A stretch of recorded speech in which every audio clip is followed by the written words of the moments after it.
দেশনেত্রী বেগম খালেদা জিয়া, আপনারা দেখেছেন দেশনেত্রী বেগম খালেদা জিয়ার জানাজায় মানুষের যেভাবে ঢল নেমেছে, সেখানেই প্রমাণিত হয়ে গেছে যে বাংলাদেশ জাতীয়তাবাদী দল কত বড় দল, বাংলাদেশ জাতীয়তাবাদী দলের শিকড় কত গভীরে, এবং সারা বাংলাদেশ থেকে যে হারে মানুষ জানাজায় অংশগ্রহণ করেছে, রেডিও টেলিভিশনের মাধ্যমে যে যেখানে করেছে, এফএম এর আমরা শুনেছি অনেকে এফএম ব্যান্ডের মাধ্যমেও জানাজায় অংশগ্রহণ করেছে। অতএব বাংলাদেশের জাতীয়তাবাদী দলের একেবারে তৃণমূল পর্যায়ে সাধারণ মানুষের আস্থা ভালোবাসা সেখানে পেয়েছে, এবং ইনশাআল্লাহ জানাজার পরে আগামী 12 তারিখে আপনারা নির্বাচন কি পরিমাণ ভোটার এবং জনগণ স্বতঃস্ফূর্তভাবে নির্বাচন হবে। না, এই যে অন্যান্য দলগুলো তারা ইন্ডিকেট করে বলছে বিএনপি কে প্রশাসন এখন সাপোর্ট করছে, তারা বলছে যে তাদেরকে আসন দিয়ে দিতে, শপথ করে দিতে। এখন এই ব্যাপারগুলো আপনারা কিভাবে দেখেন?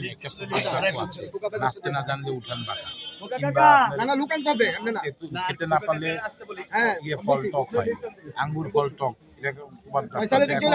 যারা আসেন তাদের হয়তো জনগণের প্রতি এভাবে আস্থা নাই, জনগণ তাদেরকে ভোট দিবে কি দিবে না তার সংশয় আছে, তাদের ভিতরে সংশয় আছে, তারা নতুন দল, তাদের জনগণের কাছে কোনো কমিটমেন্ট নাই, তাদের রাষ্ট্র পরিচালনার কোনো অভিজ্ঞতাও নেই। বিএনপি এর আগে দেশনেত্রী বেগম খালেদা জিয়া 3 বারের প্রধানমন্ত্রী ছিলেন, আমাদের প্রয়াত রাষ্ট্রপতি শহীদ রাষ্ট্রপতি জিয়াউর রহমান বাংলাদেশের প্রেসিডেন্ট ছিলেন। অতএব বিএনপি শাসনভার চালানোর ক্ষমতা সক্ষমতা শুধুমাত্র একমাত্র বিএনপিরই আছে। তো এই কারণে মানুষ মনে করতেই পারে যে বিএনপিকে আগামী দিনে ভোট দিলে, বিএনপি যেহেতু অতীতে বাংলাদেশ সুন্দরভাবে শাসন করেছে, পরিচালনা করেছে, দেশ পরিচালনা করেছে, আগামী দিনে ইনশাআল্লাহ রাষ্ট্র সুন্দরভাবে পরিচালনা করবে। এই জন্য তাদের ধারণা থেকে তারা এরকম একটা আশঙ্কা করতেই পারে, আশঙ্কাটা অমূলক না, কিন্তু জনগণ আমাদের সাথে আছে, সেটা ইনশাআল্লাহ আমরা প্রমাণ করে 12 তারিখে